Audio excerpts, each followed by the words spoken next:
Good morning. Welcome to the Unitarian Church of Edmonton. My name is Violet Sutton. I will be your service leader this morning. We do hope you feel welcome here. As Unitarian Universalists, we are bound together by not by a common set of beliefs, but by our promise to support one another in our individual searches for truth and meaning, guided by our principles and drawing from many sources. We do hope you feel welcome here. Whatever you believe or don't believe, whomever you love, however you understand family, whatever your age, race, or ability, you are welcome here. We invite you to join us in a journey of free thought, spiritual questing, and justice making, for as long as you feel comfortable doing so. We extend a special welcome to our visitors this morning.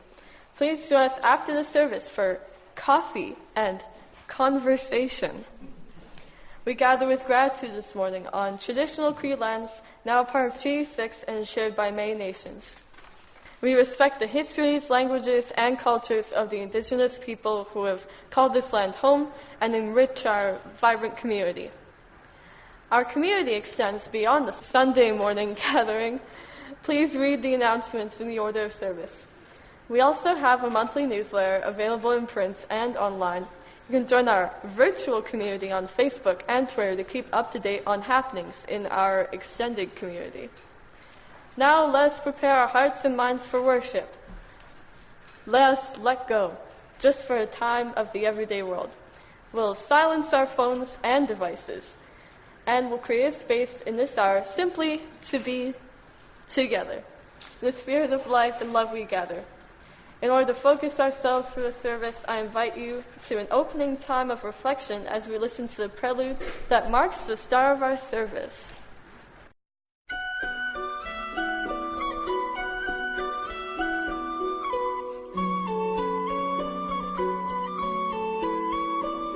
Oh, she will bring the buds in the spring and laugh among the flowers. In summer's heat, her kisses are sweet. She sings in leafy bowers. She cuts the cane and gathers the grain when leaves of fall surround her. Her bones grow old in wintry cold. She wraps her cloak around her.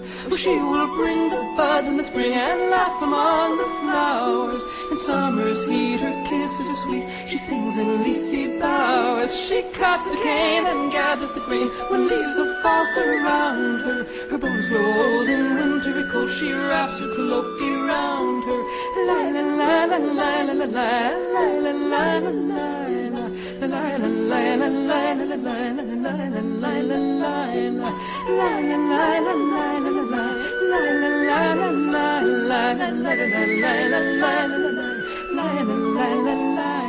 and she would bring the buds in the spring and laugh among the flowers.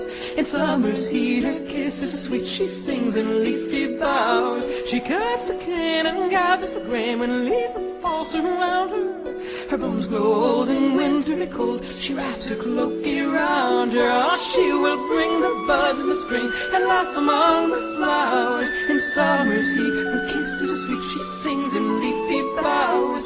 She cuts the cane and gathers the grain when leaves of fall surround her. Her bones grow old in wintry cold. She wraps her cloak around her.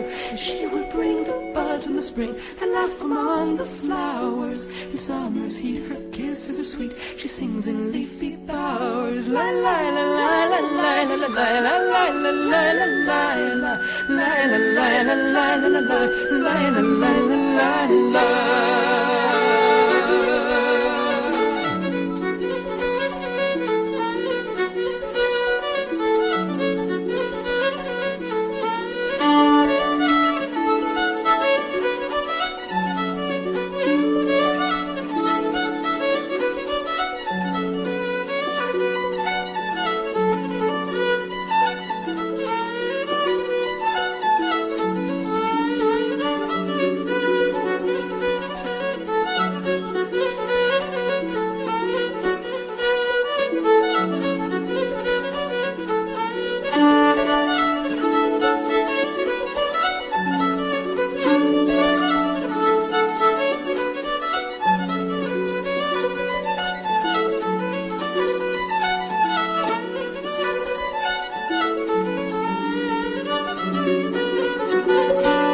Out of the earth rises light, rises life, and rises spring.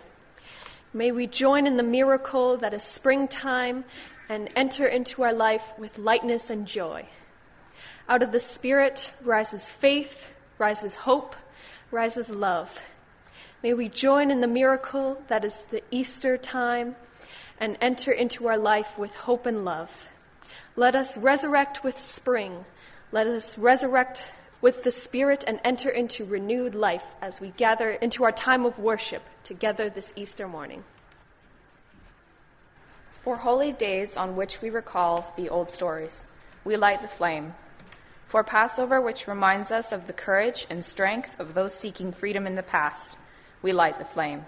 For Easter, which reminds us that love is our greatest challenge, we light the flame. For gathering today in this sacred space, we light the flame. For the opportunity to be together as a community, to remember the past, to plan for our future, to be alive in our present. Now I invite you to stand as you are willing and able and open your blue hymn books to number 1021, Lean on Me.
One of the things Easter's lessons teaches is perhaps a lesson in humility.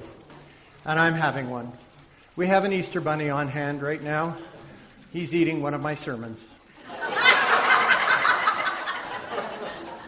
I have a story to offer for anybody who wants to come up and hear it. And after the service, anybody who wishes to can go over and visit our Easter bunny. But anybody who wants to come hear a story, come on up now. So I have a story today. It's not exactly an Easter story, but kind of it is, because it's about courage and everything else. And it's a story that actually these girls heard when they were younger than you. They were very, very young. It's called The Kissing Hand by Audrey Penn. Now, Chester Raccoon stood at the edge of the forest and cried, "I don't want to go to school. I'm afraid. I don't want to go to school, Mom. I want to stay home with you. I want to play with my friends and play with my toys and read my books and swing on my swing. I want to stay with you." Poor old Chester. Mrs. Raccoon took Chester by the hand and nuzzled him on the ear. "You know, sometimes we have to do things that we don't want to do," she said gently, "even if they're kind of scary and upsetting and make us all anxious. We have to do some of the things we don't want to do. And you're going to love school once it starts. You'll make new friends, play with new toys, you get to read new books, you get to swing on new swings and enjoy your teachers. It'll be great. The nights at school will soon seem as cozy as the days you spend at home." She says, "And I know a wonderful secret that's going to make it so much easier for you." Well, Chester wiped his eyes and said, "A secret? You're going to show me a secret? I love secrets. What's the secret, Mama?" "Oh, it's a very old secret," said Mrs. Raccoon. "I learned it from my mother, and she learned it from yours. It's called the kissing hand." "The kissing hand?" asked Chester. "What's that?" "I'll show you." Mrs. Raccoon took Chester's left hand and spread his paw wide as it could.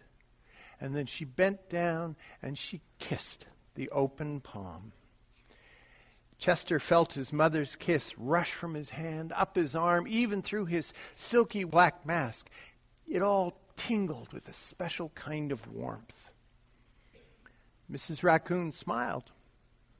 "Now," she told Chester, "whenever you feel lonely or need a little bit of loving from home, all you have to do is hold that up to your cheek, and you'll think, 'Mommy loves you. Mommy loves you.' And that kiss will jump right onto your face and fill you with toasty, warm thoughts."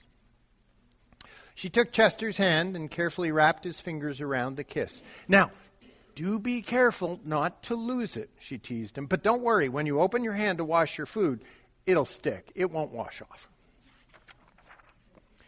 Chester loved his kissing hand.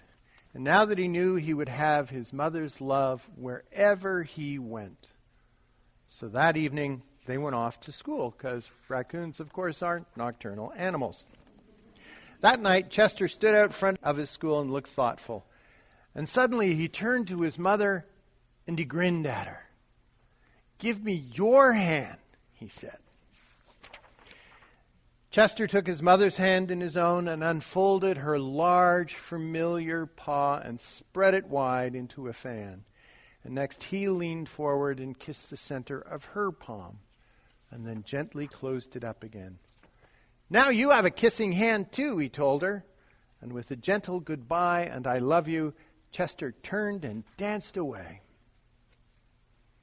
Mrs. Raccoon watched Chester scamper across the field and enter the school in the old hollow tree. And as the hoot owl rang in the new school year, she pressed her left hand to her cheek and smiled. The warmth of Chester's kiss filled her heart with those special words, "Chester loves you. Chester loves you." And that's the story of the kissing hand. It's always nice to know that whatever's going on, we can carry love with us. All right. You guys go back to your seat, and I think Nakai is up next. Our community is entirely self-governing and self-supporting.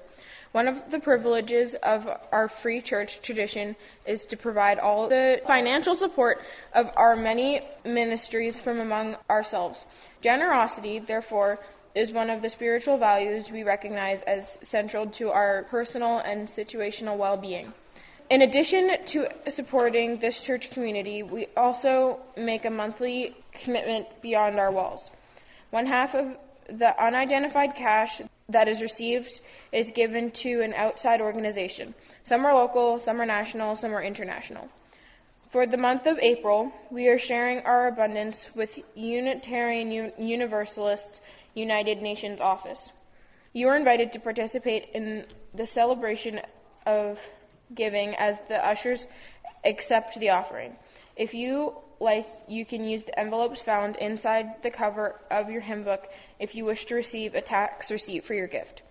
Please indicate on the envelope your contact information so we can send you a tax receipt at year end. Many of our friends and members give monthly or annually through automatic withdrawal from their accounts. We thank you.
We thank you for your generosity and your support.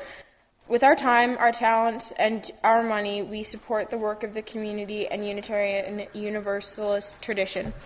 Please join us in singing to receive the offering.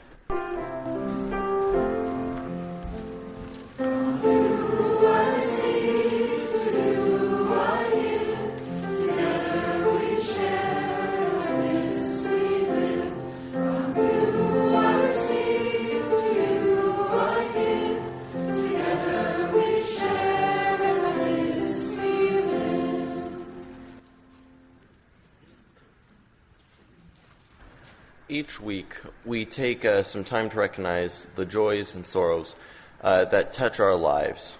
In a ritual practiced by many Unitarian Universalist communities, we light candles to mark these significant moments and events in our lives. I invite anyone who wishes to do so to come forward and light a candle for whatever it is on their minds and hearts today.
May we carry the joys, concerns, and moments that are represented in these tiny lights in our hearts.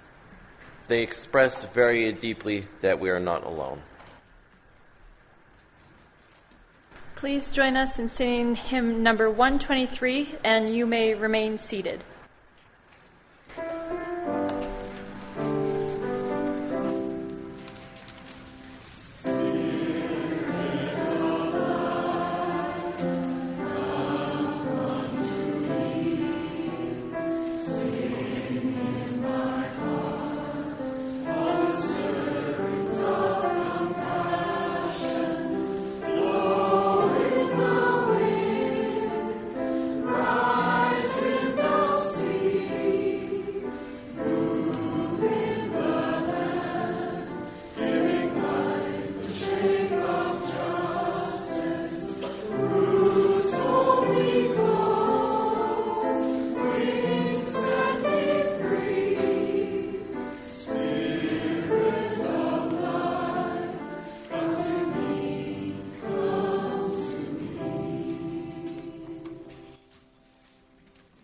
In the moments when the word is silence, give yourself to it in wholeness and wait. Let the knowing of this primal sound carry you into circles where sound itself, where silence itself becomes new, and the new a song you sing from your bones.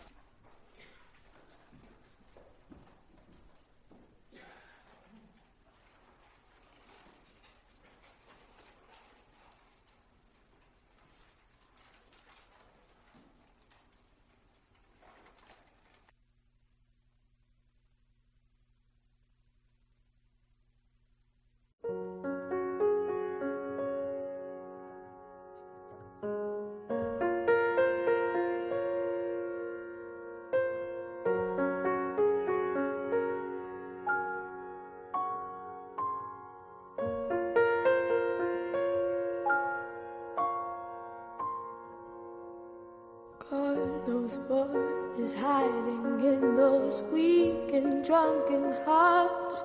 Guess he kissed the girls and made them cry, those hard-faced queens of misadventure. God knows what is hiding in those weak and sunken lines. Fiery thrones of muted angels giving love but getting nothing back. Oh, people, help the people.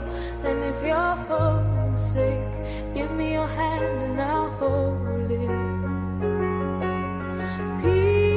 People, help the people. Nothing will drag you down. Oh, and if I had to bring, oh, and if I had to bring, I'd be cold as a stone and rich as a fool. It turned all those good hearts away.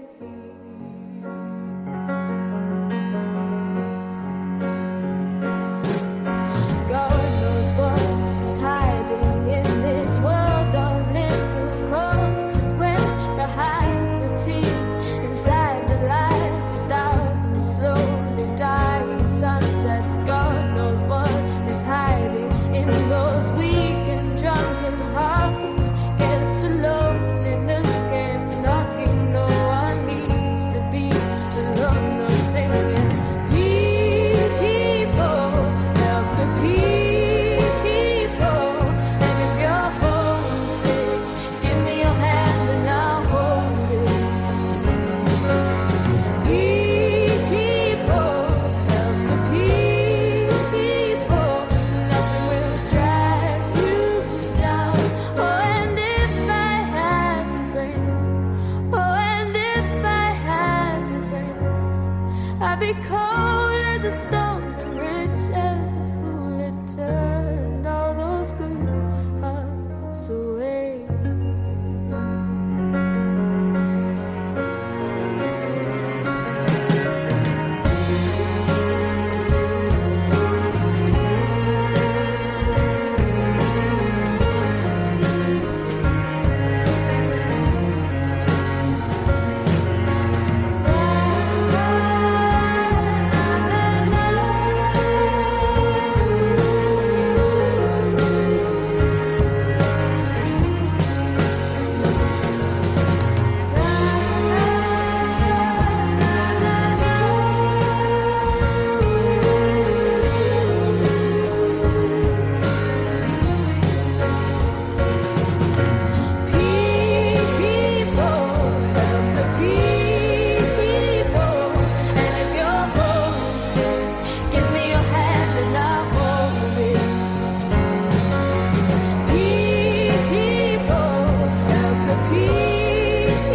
Until the early 19th century, the Bible, and specifically the Gospels, were taken as literal fact within the Christian world.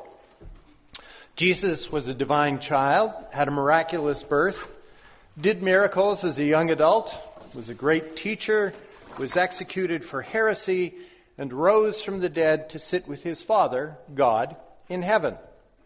That was the gospel truth. Early in the 19th century, however, scholars started looking at the Bible in a new way. First, they considered the historical context. What else did we know about the times in which Jesus lived and, of course, his predecessors, the prophets?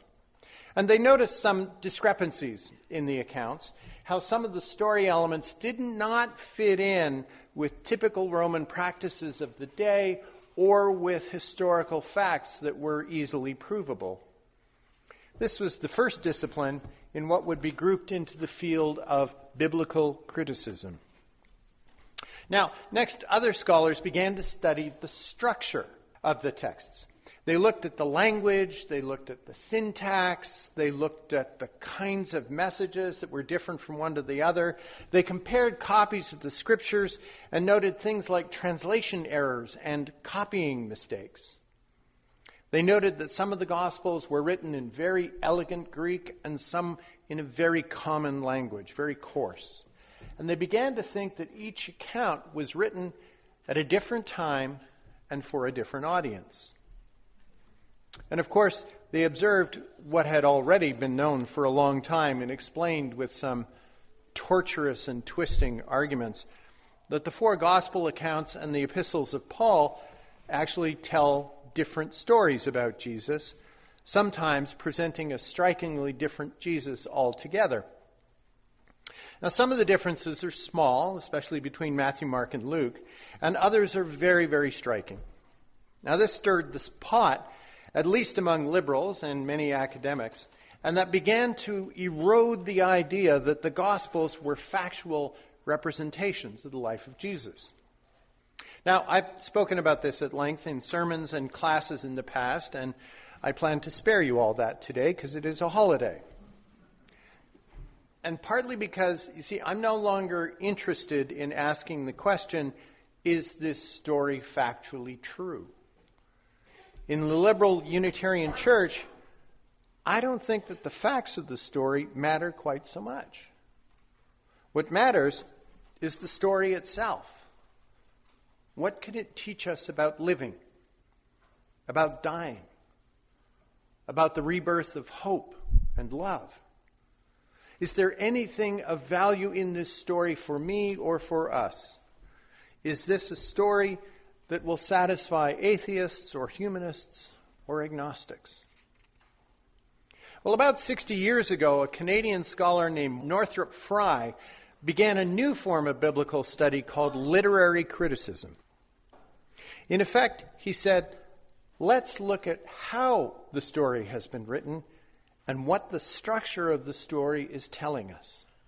Let's not worry so much about the truth, the facts, which is ultimately a matter of faith, but consider instead the Bible as a piece of literature. Now, once he did that, the facts of the gospel became irrelevant. Whether or not all these magical things happened simply didn't matter anymore. The Bible became more like Shakespeare or Jane Austen or Charles Dickens. The Bible became a literary work.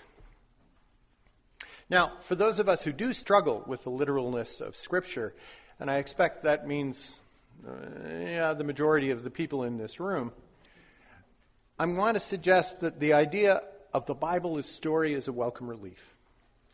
Irreverent as it may sound, I would much prefer to look at Jesus in the same way as I look at Hamlet or Mr. Darcy or Scrooge.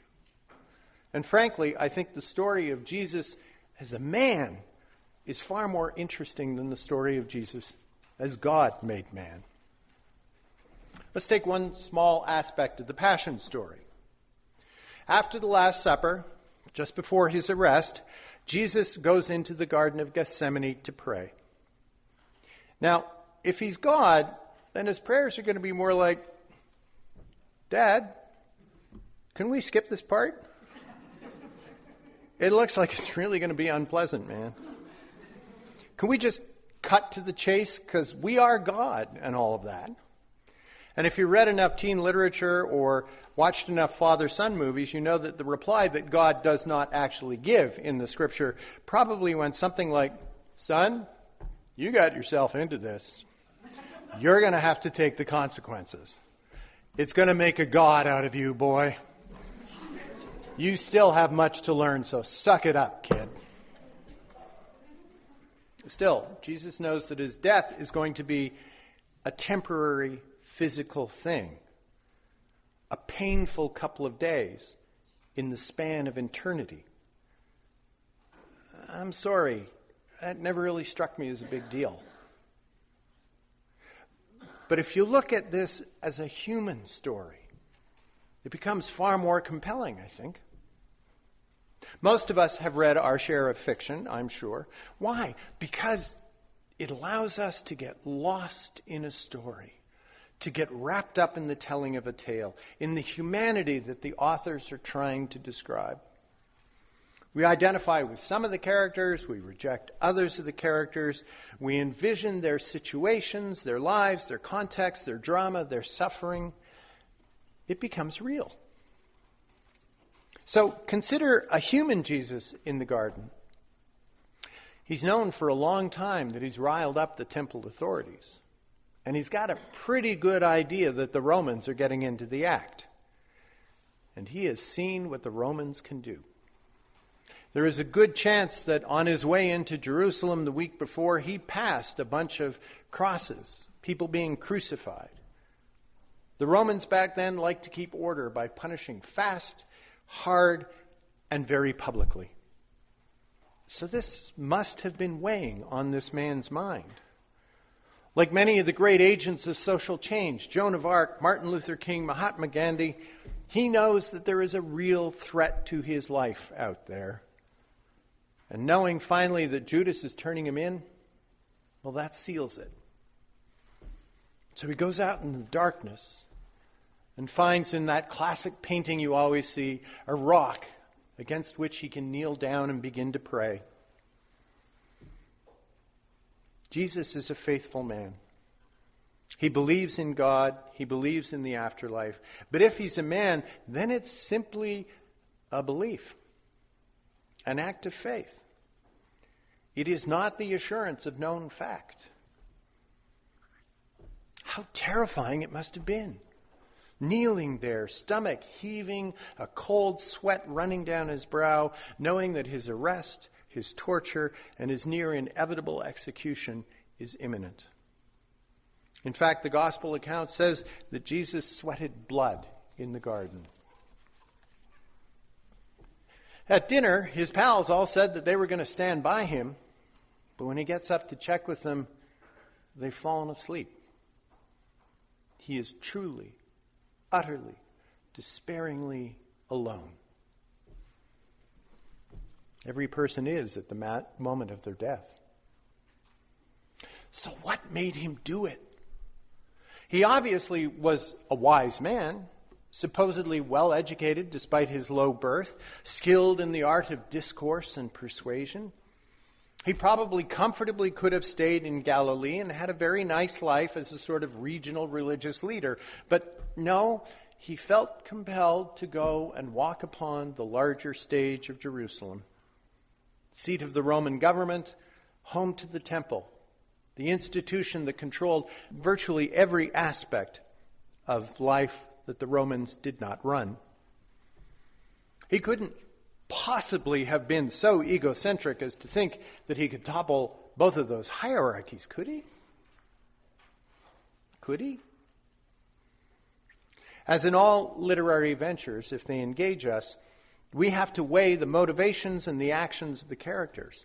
We make the story personal for us and to come to own it. And we decide whom to admire and whom to despise.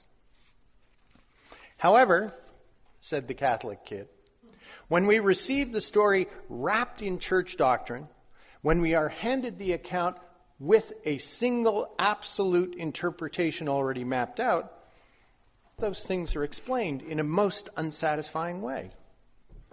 Jesus had to die because it was his duty and God's will.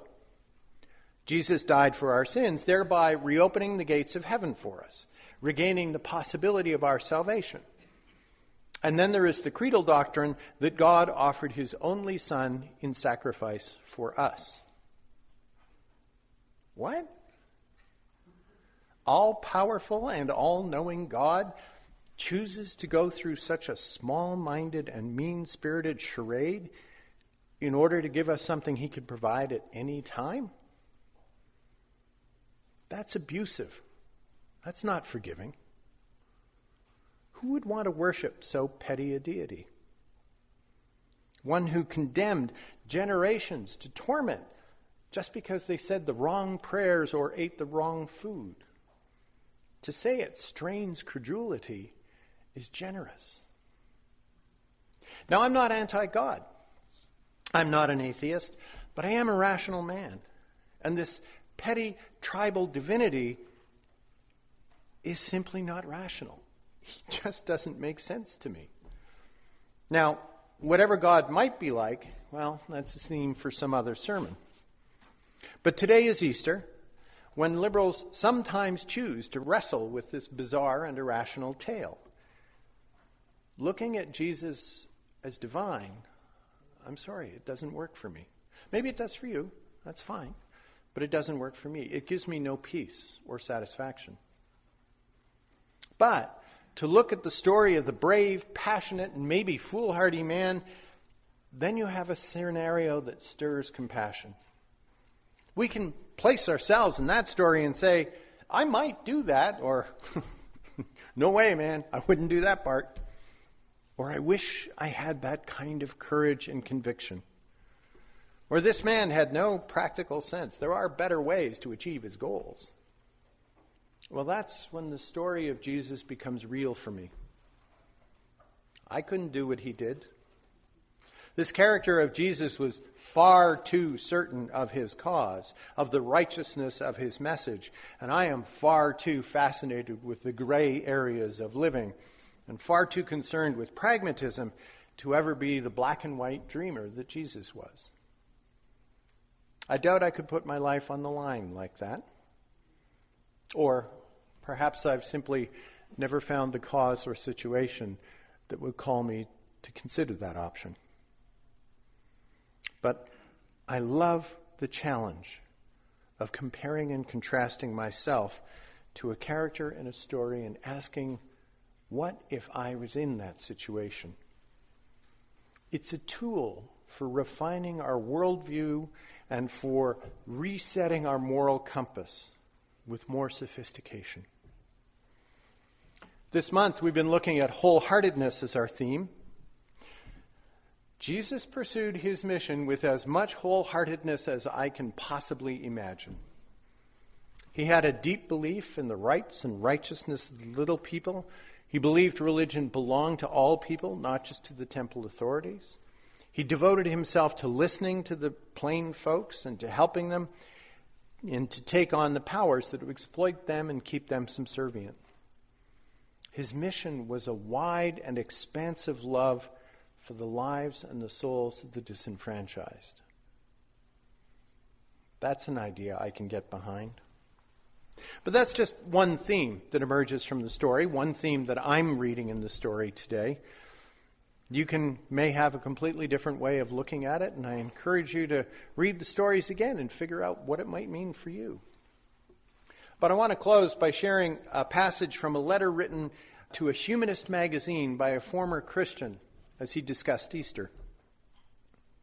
He said, "It's time again to look beyond the letter and literal interpretation of immortality, heaven, hell, miracles, and see the essence and the spirit of those ideas. What is it about love that survives death? What is the ideal world? What is the eternal separation from all that is good? Where do fundamentally new ideas and relationships come from? In the 21st century, we are able to see more clearly than the saints before us, just as Jesus was able to see more clearly than the prophets that came before him.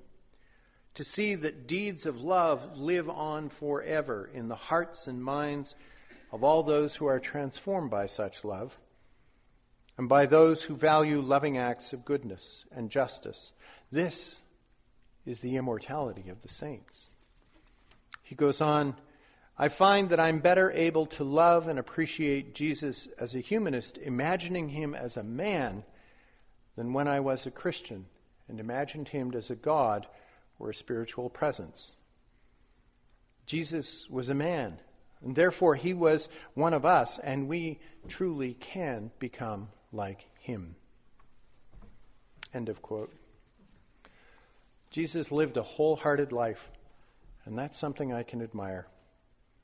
That's where I can feel called to do better in my life. And that's where I can find meaning in the Easter story, with ideas to which I can aspire. Amen. Our closing hymn for Easter is Buddhist, because we do that sort of thing around here. In your teal hymn book, it's number 1031. May I be filled with loving kindness, and we'll go through it twice. 1031, I invite you to stand as you're willing or able.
Our chalice is extinguished, but its light lives on in the minds and the hearts and the souls of each one of you.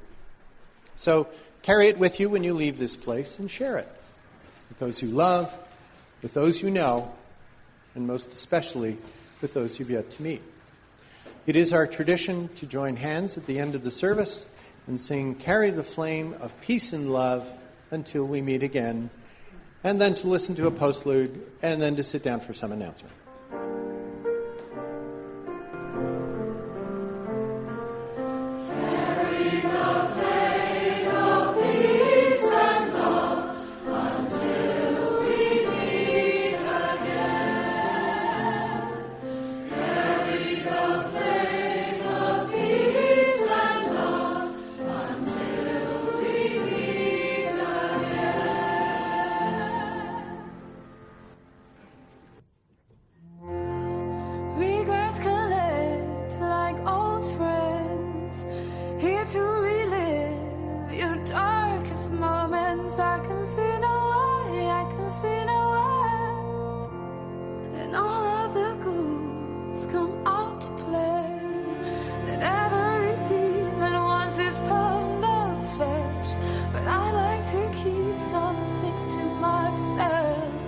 I'd like to keep my issues strong. It's all